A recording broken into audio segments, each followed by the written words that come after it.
श्रीमद् भगवद गीता की जय। श्रीमद् भगवद गीता का अध्याय 6 और श्लोक संख्या 2 का भी हम पाठ करेंगे। इस श्लोक में बताया है भगवान के साथ संबंध का नाम योग है। यम संन्यासमिति प्राहुर योगम तम विधि पांडव नाहि संन्यस्त संकल्पो योगी भवति कश्चन।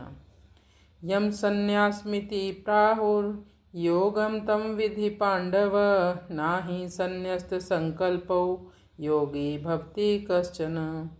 पिछले श्लोक में भगवान ने कहा कि जो व्यक्ति संसार में कार्य करते हुए भी यदि अपने कर्म फलों के प्रति अनासक्त है और भगवान से युक्त है तो समझो वह योगी है, वह सन्यासी है।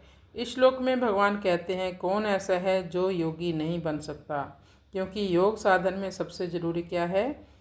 सबसे ज़रूरी है विषय भोगों के प्रति अनासक्ति। चाहे कोई भी योग हो, चाहे कर्म योग हो, चाहे ध्यान योग हो या ज्ञान योग या भक्ति योग। योग के साधन भगवान कहते हैं यम संन्यासम इति प्राहुर। यम कहते हैं जिसे, प्राहु कहते हैं, मतलब प्राहु का मतलब है कहते हैं, जिसे हम संन्यास कहते हैं। योगम तम विधि पांडव।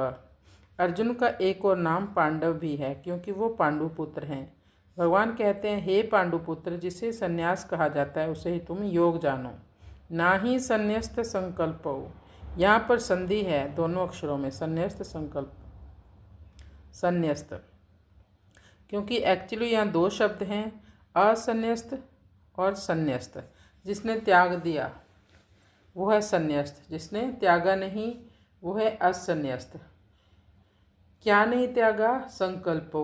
किसका संकल्प? संसार में सुखी होने का संकल्प, यानी इंद्रियों के विषयों की आसक्ति अभी भी उसके मन में बनी हुई है।